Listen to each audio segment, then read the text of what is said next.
Career. What is your career? A question and a word heard a lot in high school. However, as we hear this word, or as you heard this word, it brings about a thought of what your future is going to look like, a thought of what is my idea going to be, right? However, for some people, it can be very scary, not knowing what your future is going to be. So, hopefully, by the end of this, as the career counselor and guidance coordinator of CBE, I will give you my 4 top advices of how to choose your correct career. So the first thing, interest and passion. When you're choosing your career, it is super important for you to know what you love, what drives you, what makes you want to wake up every day in the morning. It's so important, and one of the best ways to know that is by doing a career test. I'll give you a simple example of the story of a girl. After she finished high school, she went to meet a counselor, and they did a career test, and found that one of the top 3 career choices that came about was education. And 4 years down the line, that person became a teacher, and that person that I'm talking about is me. So you see that a career test would be a very nice way for you to know where your passion lies and what your interest is. According to the Collins Dictionary, career is a job or a profession that you do for a long time. A long time. So it's super important that you choose something that you like. You don't want to wake up the next day thinking, oh no, I have to go to work. Oh no, I am dreading this day because I have to go to do something that I am not looking forward to. It needs to be something that brings energy and does not take energy. So the first thing would be your interest and your passion. The second very important thing would be what you are good at.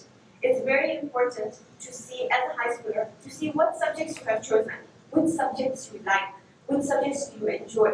And with that, how do you score in this grade? Like a simple example would be, take an example of an introvert. A person who likes to sit on the table, right, can sit hours on the table. However, if that person does not like numbers, accounting will probably not be the best option for them. So it's very important to, 1, see what you like, but see if you are good in that career, if you enjoy that subject. And if you enjoy, for example, chemistry, then a career in chemistry would be a best option. So the second thing is see what you are good at. Third advice would be internships and experience. Network with people. When you're out there, find a place. It's not important how much you get paid at this point, but what's important is how much you are exposed to other people, how much you learn from the experience. This will give you also an idea whether you like this career or you do not like this career. So that would be my third tip. Internships, and through internships you get a chance to network, you get a chance to meet people. You might not choose that pathway, but you never know, when you start your own business one day, it is going to be that person that you met when you were doing an internship in technology that will help you boom your career, boom your business. So networking is very important.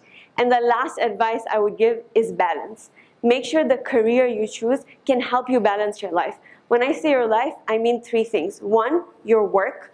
2, your family. And the third thing would be yourself.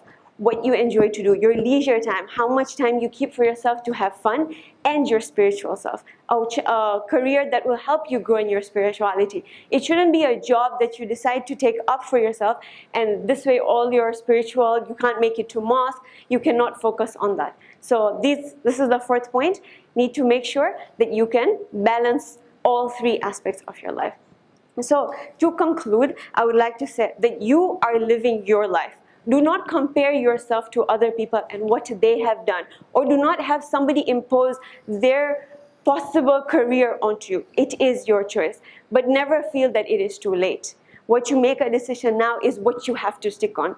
Time goes on, and there's always an opportunity to grow. So what I would like to end up by saying is go out there, find something that you love, find something that you're good at, make those connections and get that experience, because that is what is going to help you. Thank you. Thank you a lot. Sayyeda, thank you very much. Career guidance is something very close to a lot of us. myself, Farhan, and Dr. Zoreda. My question to you is, if you were speaking to a parent who wanted their child to do something, but the interests of the child showed something else, how would you reconcile that and help the child go into a career that is realistic, it's practical, but also that they love, at the same time ensure that the relationships between the child and the parent is not affected? Thank you. Right. So for that, I would look at both perspectives. So there is the child and the parent. So the advice I would give the parent would be, give your child some space. Let them explore what they like, right? With your guidance, but let them get that independence to choose something for themselves. Right? However, I would also tell the child that, let's say, for example, sometimes our parents know us pretty well. Right? If your parent is suggesting a career, there is a reason why they are suggesting that. So give it a shot. I mentioned internships as a very good opportunity. I would tell the child that go ahead and try that career out. See how it feels. You might not know, you actually might enjoy it. I remember when I was a kid, I had an aunt and she would tell me, you would be a very good teacher. You would be a very good, like for young kids. And I would just be there. I am never going to become a teacher. That's the one thing I do not want to become. And here, things change. Today, I am a teacher. So I would tell that person, go ahead, explore, see. If that career doesn't fit for that child, the parents will already take notice. See, okay, I've suggested it, they took my advice, they tried it, it's not working. Now let her explore something else. I saw you realized my hand went to Farhan that I need to ask something. You were watching that. I love what you said. I feel you answered everything really well, but I have two questions for you. I know I'm allowed one, but I'm going to ask you two. As a career guidance counselor myself, I do not agree with the school systems that you start choosing a career when you're in Form 4, right? Because in Form 3, you do your subject choosing. And what if you choose the wrong subjects? So as a school counselor, what are your thoughts on this? Because you've been through the process. Do you think career guidance should come in after you're done with your O-levels? Or should it come when you're choosing your subjects? That's a very good. And that brings me, so recently I was just talking to my brother and he was saying, you know, Sayyeda, I love computers, right? I sit at home and I code and I do all this, but it's not one of my subjects. So today, if I'm being judged based on the subjects that I am taking, it's really not fair to me. So I completely agree with your point that I think guidance can start at when they're choosing their subjects. Sometimes you know what subjects you really enjoy. So the guidance can start, but it's not fair to impose a child on a specific career at that age. Let them then keep exploring. Yeah. Lovely. And my next question, last question to you. If you are a career guidance counselor and you help someone choose a career and they're really happy with it, but all of a sudden then they realize that they are at the wrong place, they don't like it anymore, and maybe it's time to change. What would you say to that person? Is it too late? Do they have hope? How would you guide them out of that situation? All right, very nice. Okay, so another personal example. When I was in college, I was taking biology class, and in my class, I had a mother, 40 years old, going for her nursing program. She was just starting.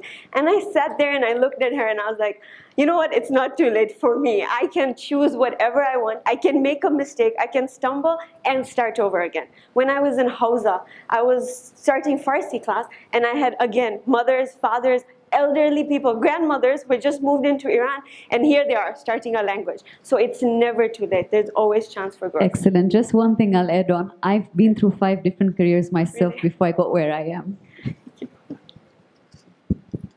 Thank you so much, Sayyeda. Thank you. Thank you.